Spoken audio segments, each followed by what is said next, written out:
Does it matter, or is it just for show? Let's take a look at the story of how inclusivity transformed lives. The Voice of Change. Once upon a time, there was a girl named Lily who had no arms. She was born with a condition called bilateral upper limb amelia. At just 7-year-old, Lily dreamed of becoming a singer just like her mother. She loved to sing and even compose her own songs by singing the lyrics aloud while her mom wrote them down. Lily didn't mind her condition because her mother always reminded her that she was perfect just as she was. It was Lily's first day of school. She was excited to make friends, but her classmate stared and laughed. She realized that she was different, and for the first time, she felt ashamed. Her teacher tried to explain the kindness and empathy, but acceptance didn't come easily.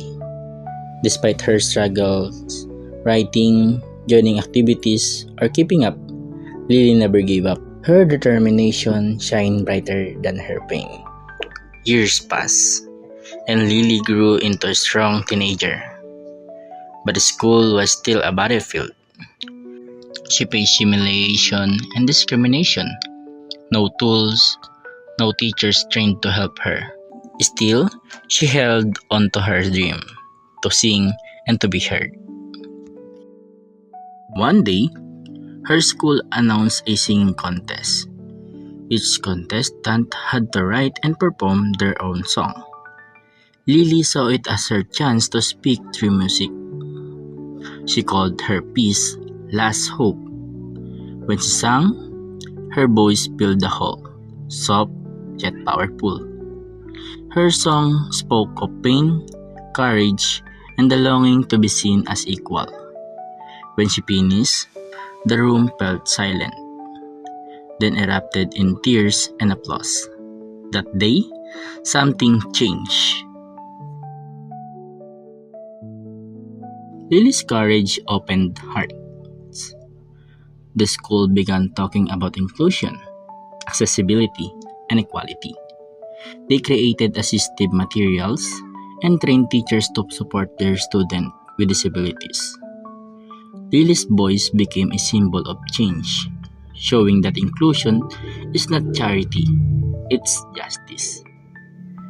It wasn't easy, nor did it happen immediately, but it became the first step toward changing the heart of education itself. Story time is done, and now let's upload some facts from the past and take a glimpse of history. Let's learn more about inclusivity. Did you know that people with disabilities back then suffered with various forms of exclusion and discrimination? Yes, you've heard it right. According to the book of Psychosocial Aspect of Disabilities, second edition, written by Irmo Marini and Noreen Graff in 2017, on one hand, in early civilization, ranging BCE to Bivalid CE, mental illness was viewed as curse and demonic possession. For instance, Greeks believed that disabilities are blemishes of the soul because of the notion that body and soul were one entity. That is why, during that time, persons with disabilities severely suffered with ruthless abandonment and cruel killing, specifically infants who show symptoms of disabilities. Fast forward, as time passes by, society's perception towards persons with disabilities has changed. People become more considerate and open-minded as they have started to embrace inclusivity. In education, many countries express their support for inclusive education as they believe that all children, regardless of differences, must have this right to have an access to quality education. In fact, according to Salin and Duhaili, research from large-scale longitudinal studies in several countries including the United States, United Kingdom, Canada, and Finland strongly suggests that inclusion of students with disabilities does not lead to negative consequences for typical developing students. This finding shows that inclusivity and education is not a threat to the safety of normal students, but a bridge that builds connection, fosters relationships, and creates a conducive learning environment for all. Based on Desamonen, Blass, and Morin, researchers in Switzerland identify a group of 68 children who were similarly in almost every way.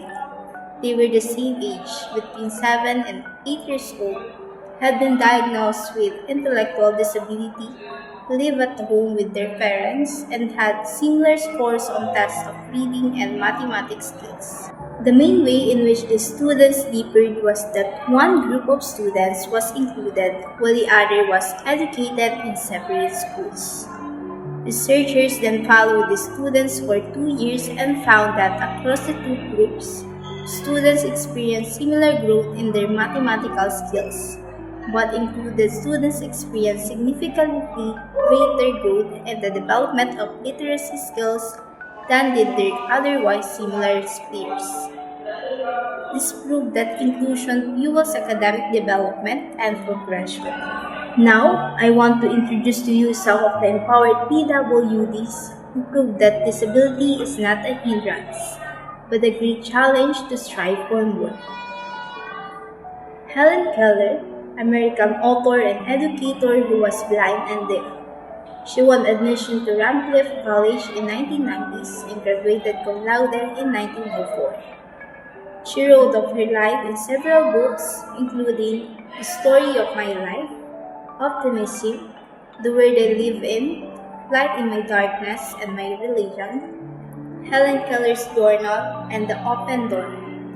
In 1913, she began lecturing with the aid of an interpreter, primarily on behalf of American Foundation for the Blind, for which she later established a $2 million endowment fund, and her lecture tour took her several times around the world.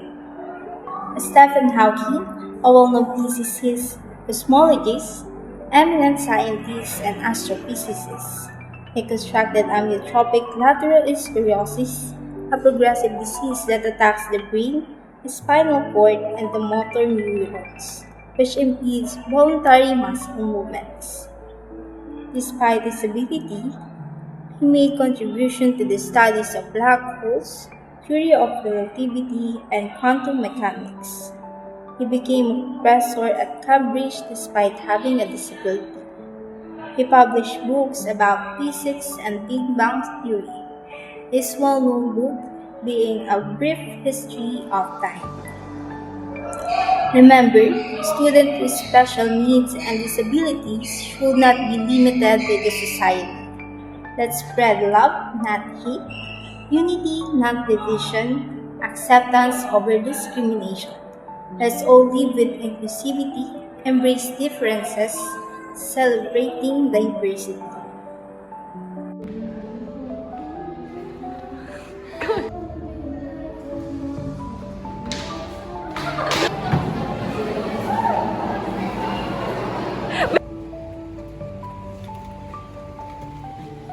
Malungkot.